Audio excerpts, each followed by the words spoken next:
So what's going on, guys? GeneralGerbil here, and let's talk about endings, and more specifically the endings to the Revelation Easter egg and zombies in general. Now, to a lot of people, myself included, the ending to this Easter egg was a little bit disappointing. It left a lot of things out, only answered a few minor things, and confused me a little bit, but not a lot.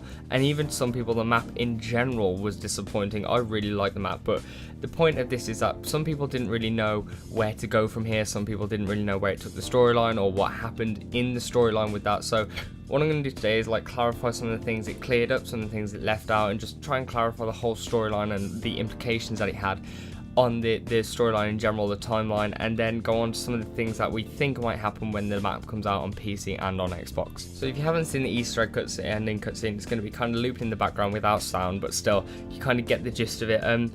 A lot of people don't really understand what this actually means for our characters, so if you haven't done it, basically what happens is you defeat the Shadow Man, the Monty restores the universe, Sophia and Maxis sacrifice themselves so Monty can do this, and then the original four use one of the blood vials that they got to save themselves from being erased from that existence. Monty says something like, the blood that they have is from universes they've already closed off, they shouldn't even be here, and neither should the characters.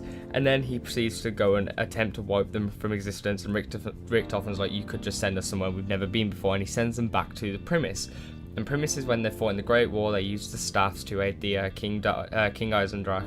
And basically the cycle repeats again, which is what I don't think a lot of people understand. When they get sent back into that original scrap of paper that we found in Shadows of Evil, the four of them with the staffs above all the people, cleansing as far as the eye can see, those characters actually get sent back to that time, and they keep going forward. So they tell Eisendrach to build the castle where he builds it, and then the cycle moves forward, and then basically at the end of the day they're going to end up coming back into this battle with the Apothecans, because time just keeps repeating, a bit like a time loop, like in Mob of the Dead, where the characters would die, they'd be reborn, they'd do the whole plan again, they'd die, and then they keep going again. That's basically what this Primus cycle is. Now, because this isn't really an ending, this is just kind of a like another stepping stone, like as to say like, okay, well, here's the next step, you've done that, you'll be sent back in time now, and everything will just repeat again. Well, hey, everyone's been like, there's got to be a way to break the cycle, like you could in Mob of the Dead. You know, you could either kill Al and then the cycle will repeat, or you could kill the other prisoners and the cycle would be broken and times would change. So a lot of people have been like, maybe there's something we can do to break the cycle, which is where this whole idea of a super Easter egg comes in, because Samantha says in Origins, you don't actually know how long you've been doing this, implying that they've been doing this cycle a pretty long time now, where they've been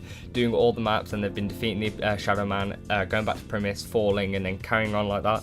So people have been like, there's got to be a super Easter egg somewhere amongst these maps. So this Easter egg has to be something that can break the cycle, which is where we've had different hints from different people and different sources come in and kind of give us like glimmers of hope that there is a super Easter egg. And I'm going to tell you some of the stuff that we've got now that kind of hints towards a super Easter egg. So the first one is obviously the thing that everyone's been talking about, and that's the little pictures of the gate worms and the summoning keys on the map selection screen. So we didn't really use those in the Revelations Easter egg. We used the gate worm obviously to get the runes of creation, but I don't believe that's what it's for, because whether you've got all 4 Easter eggs completed or not, you can still do the Revelations Easter egg. You only need the all 4 completed to get the wisp in the spawn room, which then allows you to go and get Katakio's katana.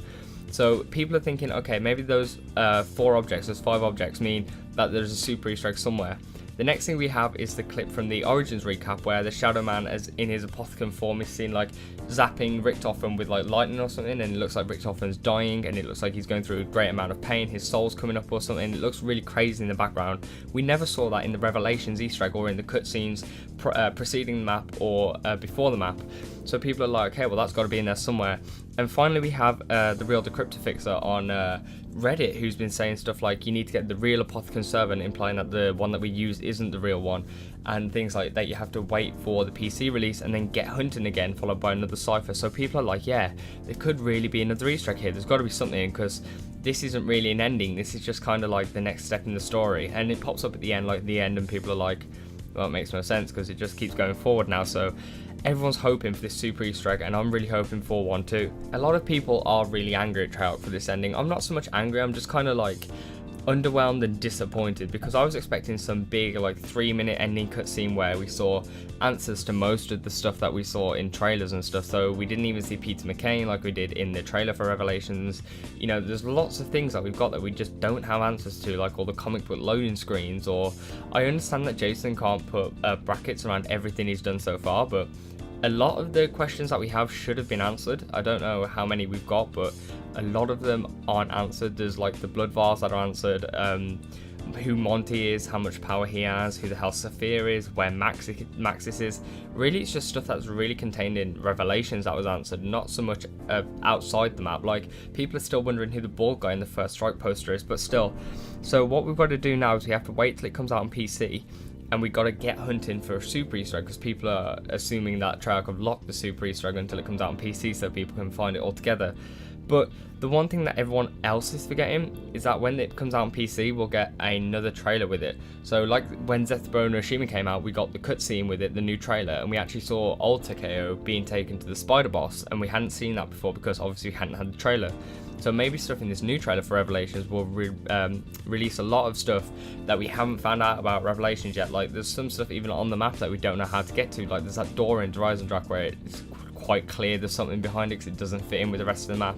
Just don't know how to open it, but still, there's a lot of stuff that could be shown to us through this trailer that we can then go back and figure out and hopefully find some steps to this super Easter egg. But yeah, that's just my thoughts, a bit of a roundup for the ending of Revelations. I kind of liked the ending. I was really underwhelmed by it, but for what they gave us, I thought, yeah, okay, that explains enough to get me by.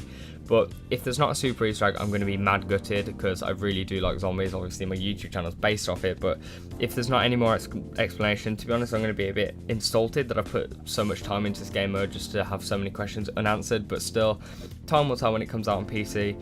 If this did help you make sense of the storyline or the ending or whatever you think about the super Easter egg, feel free to drop the video a like and please consider subscribing. But really, other than that, guys, I've been GeneralGerbil. Peace out.